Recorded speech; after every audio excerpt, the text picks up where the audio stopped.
अमरावती लोकसभा निवडणुकीच्या मतदार यादीमध्ये मोठ्या प्रमाणात घोळ झाला असून अनेकांची नावे यादीतून गहाळ झाल्याचा आरोप आज भाजपचे आमदार प्रवीण पोटे यांनी केला आहे। त्यामुळे भाजपच्या उमेदवार नवनीत राणा या पराभूत झाल्याचा आरोप देखील यावेळी त्यांनी केला आहे। अमरावती शहरातील साधारणतः 35,000 तर अमरावती लोकसभा मतदारसंघातील 1,00,000 नावे यादीतून गहाळ झाले आहेत।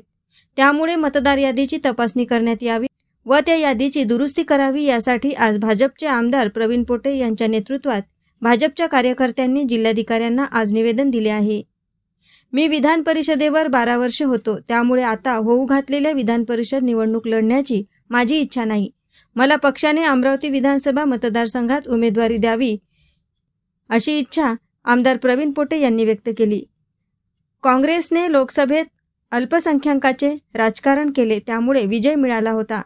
तसेच अमरावती विधानसभा मतदारसंघात काँग्रेसने मुस्लिम उमेदवाराला उमेदवारी दिली पाहिजे, म्हणजे मुस्लिमांची सीट या ठिकाणी निवडून येईल, अशी प्रतिक्रिया देखील आमदार प्रवीण पोटे यांनी दिली आहे। आम्ही आज भारतीय जनता पार्टीची सगळी कार्यकर्ता पदाधिकारी कलेक्टरांकडे आलो आहे की आता जे 2024चं जे आपण लोकसभेचं जे निवडणूक झाली त्यामध्ये मोठ्या प्रमाणामध्ये मतदार यादीमध्ये लोकांची नावं नव्हती। ज्यांनी देश स्वतंत्र झाला त्या दिवसपासून मतदान केलं ती त्यांची नावंसुद्धा या 2024मध्ये नव्हती। आणि त्याचप्रमाणे आपण जर पाहिलं तर वडिलाचं नाव होतं तर मुलाचं नव्हतं, मुलाचं होतं तर वडिलाचं नव्हतं। अनेक ठिकाणी फोटो नव्हते, काही ठिकाणी मोठ्या प्रमाणामध्ये बाहेरची गावं जी लोक अमरावतीमध्ये रजिस्टर झाली त्यांचं नाव मतदान या ठिकाणी केलं गेलं। काही दुसऱ्या जिल्ह्याची लोक या ठिकाणी आली, काही वेगवेगळ्या प्रांतातून आलेली लोक आहेत की जे प्रांतामध्ये सध्या वोटिंग नव्हतं ती लोक या ठिकाणी आली, त्यांचं रजिस्ट्रेशन नाव या ठिकाणी होतं। जे असा मोठ्या प्रमाणामध्ये निवडणुकीमध्ये या मतदारांचा याच्यात फार मोठा मतदार यादीमध्ये फार मोठा घोळ होता। त्या घोळच्या अनुषंगाने आम्ही जेव्हा ही मतदार यादी चेक केली तर आमच्या लक्षात आलं की भारतीय जनता पार्टीचा मतदार आणि भारतीय जनता पार्टीचा कार्यकर्ता आणि पदाधिकारी बूथ वाईज आम्ही काम करतो। कोणत्या बूथवरती भारतीय जनता पार्टीचे किती मतदान आहेत आणि कुठल्या प्रकारचे, कारण आम्ही यादी तयार करत असताना आम्ही भारतीय जनता पार्टीचे कार्यकर्ता पदाधिकारी प्रत्यक्ष आम्ही सगळ्यांचं मतं नोंदवून घेतो। जी आम्ही मतदान नोंदवलेले आहे ते सुद्धा मतदान या ठिकाणी नोंदलेल्या याच्यामध्ये त्या लिस्टमध्ये ती नव्हती। आज या ठिकाणी मोठ्या प्रमाणात कॉलनी झाली, काही ठिकाणी मोठ्या प्रमाणात फ्लॅट्स झाले। आता 1000-1000, 500-500 लोक जर एका ठिकाणी जास्त राहत असेल तर त्या लोकांची नावं एका बूथवर यायला पाहिजे होती, पण ती लोक अर्धी नावं बडनेरात चालले गेले, अर्धे अमरावतीत आले, पण अमरावतीतले जे बूथ असेल त्या बूथच्या वेगवेगळ्या ठिकाणी त्याची नावं गेले। त्या अनुषंगानं आम्ही कलेक्टरांना निवेदन देण्यासाठी आलो होतो किंवा एका एरियातले जर लोक असेल तर एकाच बूथवरती गेले असले पाहिजे। एका घरातले लोक असेल तर बापाचं मतदान दुसऱ्या बूथवर, पोराचं मतदान तिसऱ्या बूथवरती हे होता कामा नये। यासाठी BLO आणि BLA यांनी एकत्र येऊन याच्यासाठी काम करावं। आणि त्याचप्रमाणे जर आम्हाला भारतीय जनता पार्टी किंवा वेगवेगळ्या याच्यातले काही जे लोक असेल, सेवाभावी संस्था असेल, त्यांनी कामं द्यावं की जेणेकरून आपण या ठिकाणी सगळ्यात मोठ्या प्रमाणामध्ये मतदान नोंदवून घेऊ शकेल। या अनुषंगाने आपण त्यांना कलेक्टरांना निवेदन देण्यासाठी या ठिकाणी आलो। मतदार यादीमध्ये घोळ झाला असं म्हणताय तुम्ही, त्याचाच फटका तुम्हाला अमरावती लोकसभेमध्ये बसला असं वाटते का? 100%, कारण आम्हाला 20,000 मतदानाने जे आमची सीट पडली ते 10,000 पडली। आज जवळपास आम्ही प्रत्येक एरियामध्ये जर पाहिलं तर मोठ्या प्रमाणामध्ये मतदानाचा फार मोठा घोळ आम्हाला या ठिकाणी दिसला। जुनी लोक आहेत त्यांचे मतदानामध्ये नावं नव्हती, हे प्रामुख्याने आम्हाला या ठिकाणी दिसलेलं आहे। किती आकडा असेल अंदाजे तुम्हाला असं वाटतं? मला वाटतं 35,000चा आकडा दिसतोय आणि पुऱ्या जिल्ह्यामध्ये जवळपास 1 लाखापर्यंतचा आकडा आहे।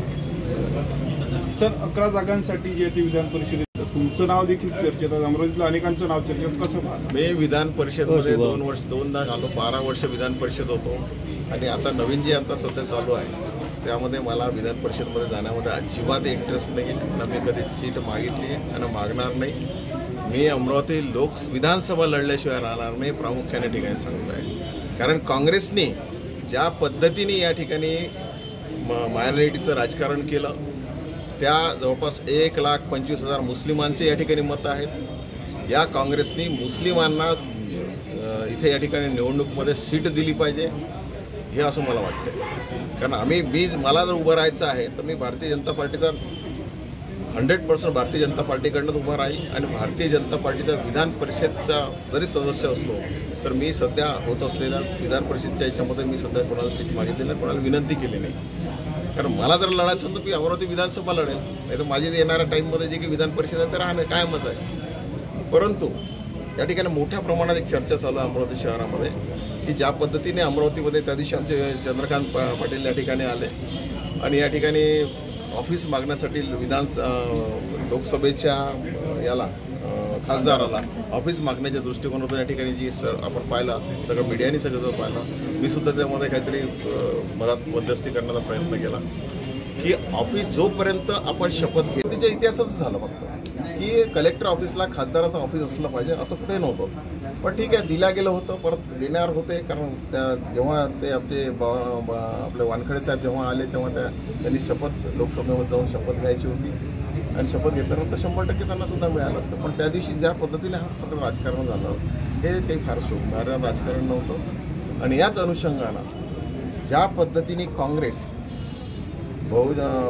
मायनॉरिटीवरती राजकारण करते त्याप्रमाणे मायनॉरिटीला काँग्रेसने सीट दिली पाहिजे आणि मायनॉरिटीला मोठ्या प्रमाणात त्यांनी प्रोटेक्ट केलं पाहिजे असं मला वाटते. त्यांनी एक मुस्लिमाची सीट या ठिकाणी उभी करावी आणि त्या सगळ्या मुस्लिमांना, कारण माझा दावा आहे काँग्रेसने जर त्यांना सीट दिली तर 100% मुस्लिमाची सीट या ठिकाणी निवडून येऊ शकते.